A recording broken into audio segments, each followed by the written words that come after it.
So maybe just a short introduction of myself. My name's Wing. I work in the DHL group headquarters in Bonn. So traveling from Bonn to this morning to Frankfurt here. Thanks for inviting me. And also have the opportunity to talk from the communication angle. But actually, from my career, I work in sustainability from the side of carbon accounting to later on strategy, as well as setting up the whole ESG framework for the companies, and later also on kind of producing sustainable services or creating sustainable services that we can commercialize for our customers as well. So I've done kind of like the whole pathway except for ESG reporting, lucky me. And so now I'm in the communication side. The idea is in a way that I think today you also heard a lot of different concepts, different acronyms, different, I don't know how many letters, words. It's complicated. It's not easy to understand. How do you bring out the topic to your stakeholders, to your customers, to your employees? How do you bring the topic, actually connect them with them on a human level?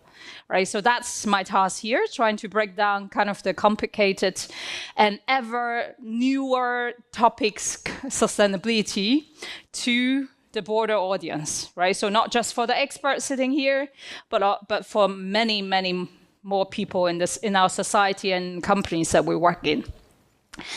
I guess you could already also guess from the topic, can we even say green any longer or anymore?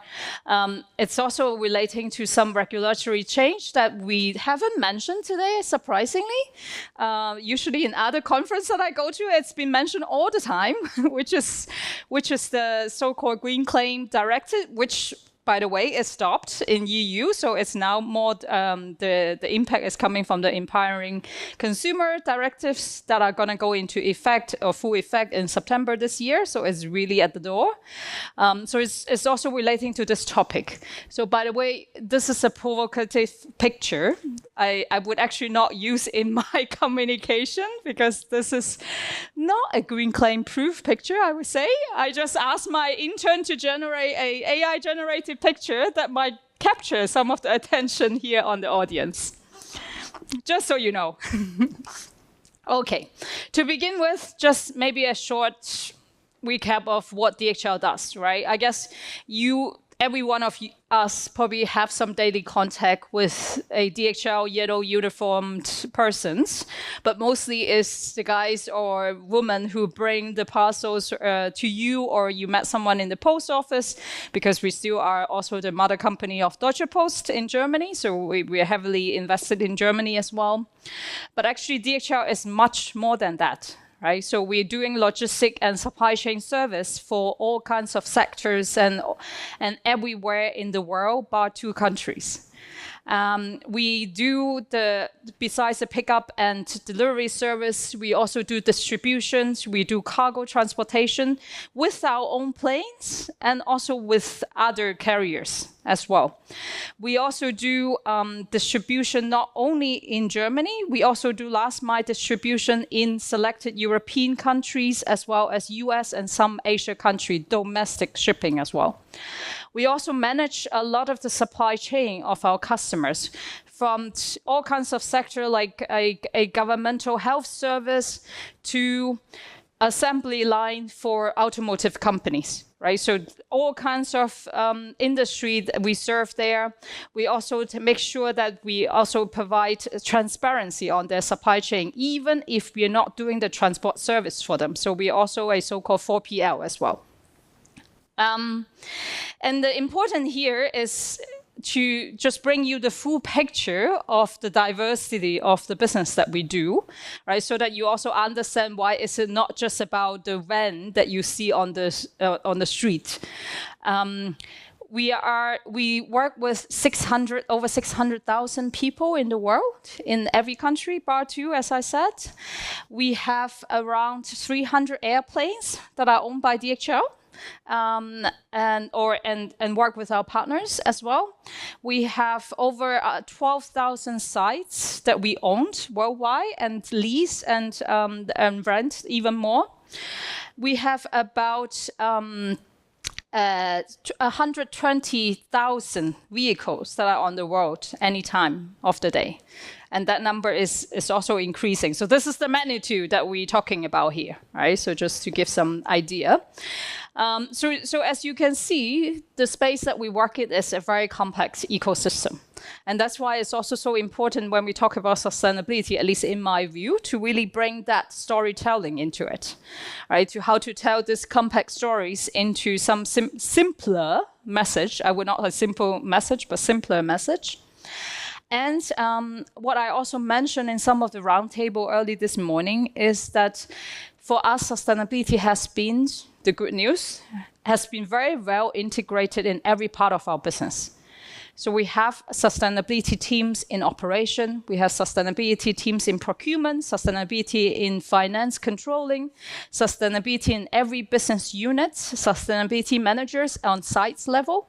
So they are very well integrated in different part of the business. But then the small bad news or asterisk there is that also means that everyone is talking about sustainability a little bit differently.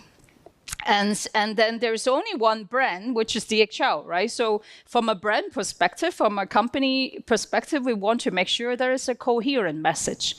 And that's why the communication aspect also comes important here. And last but not least, also just to mention, I think I was sitting at the right table right before that, and we are talking about the hard-to-abate industry, right? We have the chemicals, we have, I don't know, in the morning, whether we have cement or other industry here, right? So actually air cargo and heavy trucks are also belong to one of the hard-to-abate industry, which means that they have a very high cost in terms of payment per ton of CO2, using the same KPIs that the colleague from Fraunhofer just now talking about in Piri's presentation. So, and maybe one of the challenge for communications.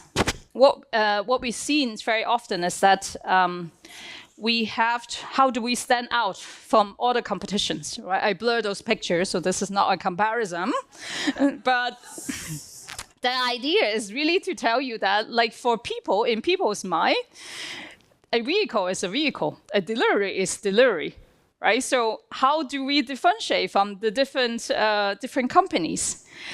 All these companies, not to name names here, they all have set, at least committed to some kind of net zero targets, right, to certain future years, to, I don't know, 2040, 2050 on the horizon. And they all have kind of set sustainability goals. They publish sustainability report, and they print it also on their vehicles, carbon neutral, whatever, claims that they need to really wipe away most of the time. And now with the new regulation. But the different thing is, and that's also the problem that my internal stakeholder always come to me, is that, you know, these other companies from the US, our direct competitors, they only have a few thousand those vehicles. We have 5 digits. But like, how do we stand out from them? We even have another competitor, which is more from the UK side. They only have like less than 2,000.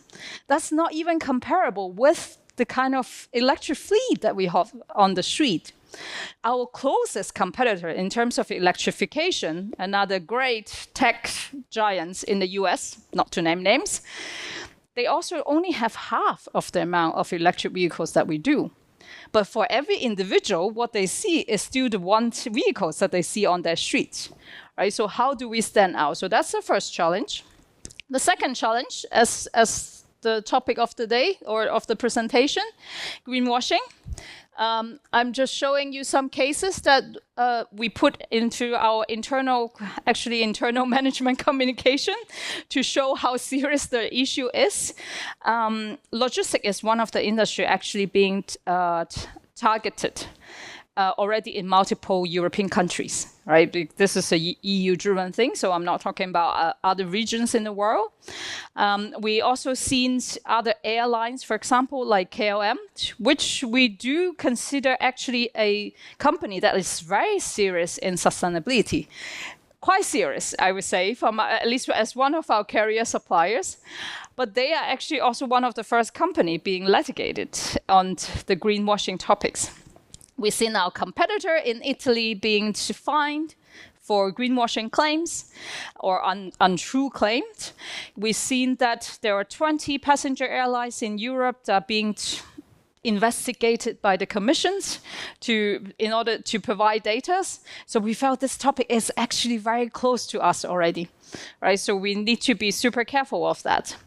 But on the other hand, we actually felt like this is a topic that is advantage for us. Because I think now we really saying that, okay, you cannot just claim that you are climate neutral or net zero, whatever, but you actually need to show the proof. And we felt like that since we are doing all the work and now we can finally wait till the others have to be eliminating what they claimed that they do. And then we can really say what we are doing. At least that's the thinking. That's the way how I'm selling to the management, right? So let's see how it works. But obviously, we still need to do a lot of homework.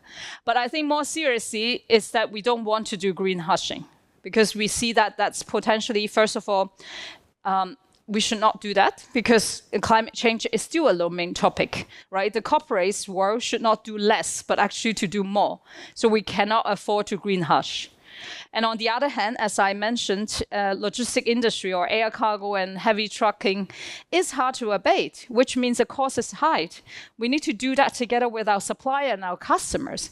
If we don't talk about that, how can we bring them along, right? How do we convince them that, okay, maybe we need to invest in it, but it's worthwhile doing it. So we cannot afford to do that. There will be a missed opportunity for us. With that said, you allow me to brag for 1 minute. We also have a very good foundation of what we can communicate, right? So we started already the whole decarbonization topic. Back then, we still call it Go Green. We cannot call them Go Green any longer.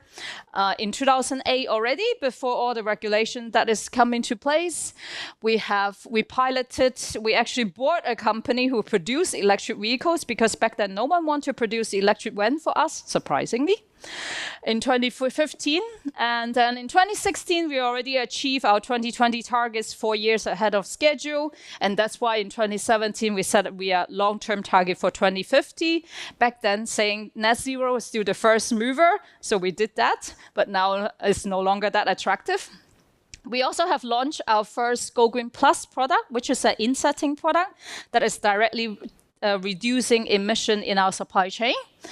We have confirmed our science-based target in 2022, as well as in last year for the long-term target. And we, most importantly, in 2024, the last quarter of the year, we have launched our next 5-year strategy, so to 2030. And there, this is the corporate strategy, not sustainability strategy, right? So this is corporate strategy. In there, for the first time, we actually set sustainability, or what we call green logistics of choice, being one of the key pillars of the corporate strategy. So this is one of the 4 key pillars, and the others is about being employer of choice for our employees, being investment of choice for our investor, and being provider of choice for our customer. So we see that being green logistics of choice is as important and as crucial as all the other 3 pillars as well.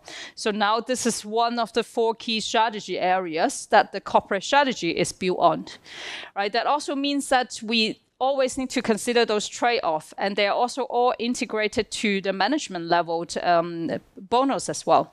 So their targets is also linked to all these 4 pillars on each of them, equally weighted, by the way. So we need to think of a new narrative. As I said, net zero is no longer interesting, or that interesting at least, right? We cannot just talk about our commitment all the time, but on the other hand, we also cannot just label us in whatever color and paint us green, and that's it. So what should be our new narratives? So I'm gonna just show you a short video to wake you up.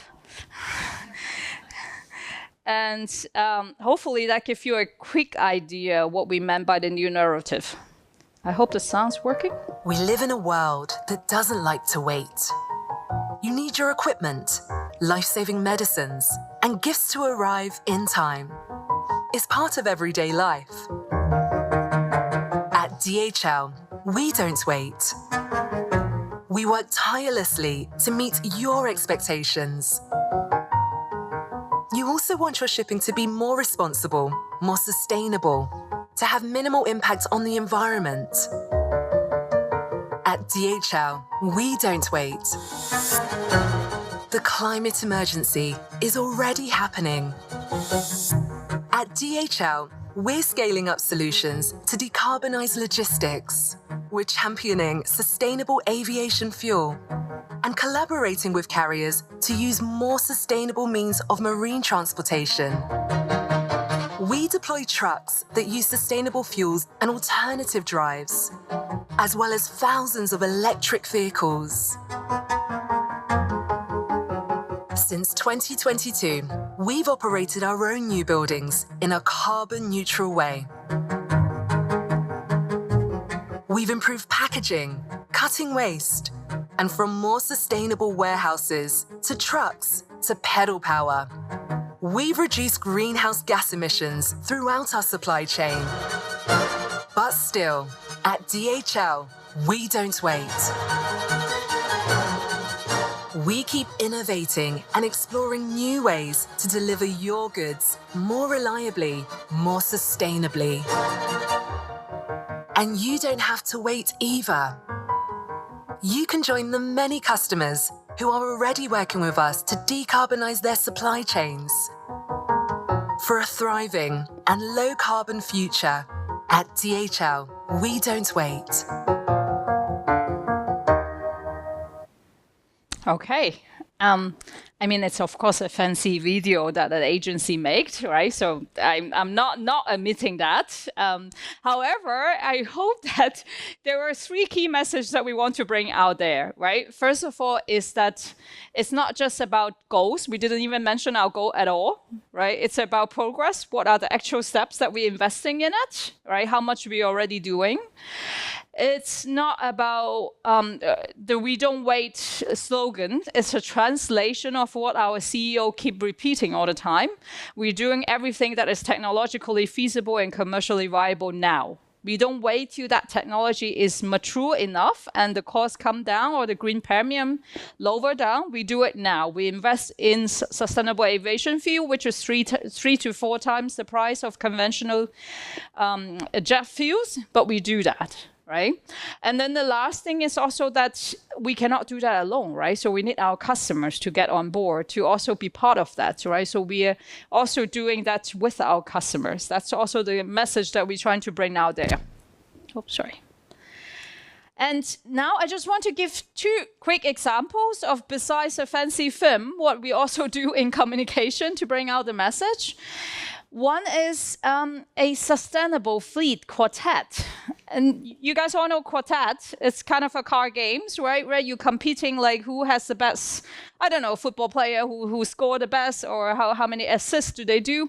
So we actually have a fleet quartet, which is comparing our different fleet in terms of what is their sorry, I need to read here. What's their range? What is their speed? What is the specialty of them? What is the payload of those different, right? So we have bikes, we have cargo bikes, we have vans that is on the road, we have electric yard vehicles that is helping in the warehouse environment. We have heavy trucks, light truck that is on the road. We even have a solar boat that is included there. All right, so this is the idea that we want to use a really playful way to bring out the message that we have a really diverse fleet of sustainable vehicles for every operation situation that we encounter. So we're trying to deploy decarbonization or electrification everywhere we can. And also in different countries, right? Because obviously you also have different providers, different OEMs in different part of the world, right? So they are also bringing the different vehicles in different countries as well. So, and this proven to be actually a very popular game. So our CEO even bring them to customer meetings to show them. And then they like to see that because it's touch. You can touch it, you play with it, you go through it, you just scroll through it, and then you see. And we also put add additional, well, always in forward sequence, right, to add additional cars to it, so that you have an extension version. You can update them as well. So that's been proved very popular. And we also have our colleague that they can join competition to win some of the quartet. But it's not just about a game. So we also use it as a digital communication framework. So we use the same frame to then do it to engage with our followers in social media, but to also engage with our colleagues in our internal communication. We use the same format, so-called Meet the Fleet. So always use the cars to highlight what is the features of the specific vehicles when we have a new vehicles, right? And then to bring them out on social media and internal communication again to introduce the new vehicle by introducing a new card in the series. So this is also that we continuously using the framework. So this is not a one-off game, but we are trying to max out the effect of printing such a fancy car games. And second example that I want to bring to you is how to engage with our employees. Right? And I think there are two reasons that we think that it's very important to engage with our employees. First of all, we have this insetting product service that called GoWin Plus. It's quite complex. So we need our employees to be able to understand what does they do. And they can explain to their customers or to their families so that people can understand it, because it's a unique product that is not anywhere else in any of our competitors, right? So they need to be able to understand what does that mean. And second reason, which I personally believe it's even more important, is, as I mentioned at the beginning of the presentation, we have 600,000 colleagues that are everywhere in the world. They are part of the communities. They should talk about climate change with anyone that they interact with, right? They are the ambassador. Right? Even if they don't personally sell those services, or they are not working as a sustainable manager, they can still care about the topic and be able to communicate those topics. I think that's a multiplier effect with the sheer amount of people that we work with, right? So that's why we think it's very important to engage with our employees. But how do you do that when they are super busy, a lot of pressure already, a lot of daily requirement in their daily jobs? Another game. So we have a online game with very low-tech series, but with a very attractive price. So we are also the corporate sponsor of EP, that is the Formula, like Formula One, but Formula E that is competing in e-vehicles, right? So the colleague can participate in a knowledge base or kind of a learning journey in order to win 2 Formula E tickets for any location of their choices. And this race consists of 5 parts. So the first part is really about that they're learning about the narrative. What do we think about sustainability? Why is it important that we don't wait? So it's really it's every time it's just, a couple of minutes. This is not a very long quiz. And the second part is learning the basic. Where do we decarbonize? What are the actions that we've taken? Where do we deploy what? Right? And then the third race, it's about getting into a bit in depth. It's about what's the insetting and offsetting, right? Because that's a complex concept, and they need to be able to understand that and talk about that. We see that as one pain point that we need to explain better. And the fourth race is about how do they interact with their customers? How can they bring out the topics based on the customer's needs, right? So we set up some different scenario. They need to choose the right answer. And the last one, which is connecting to this topic as well today, is how do they avoid greenwashing language? So what do they need to basically do a checklist in terms of, is this greenwashing? Is this not greenwashing or not, right? So that they have at least to think about that topic in their head. So a very simple simple. They need to sign up. They receive the tests the quiz and the race every week. So it's a 5-week series. And then they just need to spend about 5 minutes to learn about this and answer the question. And then they have the chance to win some nice green shirts, or the last winners, they're going to win the VIP tickets in the Formula E event. So I think it's a very engaging event. It's still ongoing, so I cannot tell you the final number yet. But in the first month when we launched in October last year, we have 2,000 colleagues sign up within 1 month. Basically, every day we have about 100 new colleagues signing up to the games. So we hope that that's going to be a impactful engagement for more colleagues to get to know about what do we do to decarbonize and what is Go Green Plus. So that's the end of my presentation. I'm not going to take more time. But I just want to end with, giving a few keywords that I think is important on a long day such as this, right? So in terms of communicating and doing sustainability, I think we all need more courage. Right? It's not more fear, it's more courage, and be bold. Go out there, don't get kind of drawn in by all the regulation and all the requirements, but you're doing the right things, and just do the right thing, right?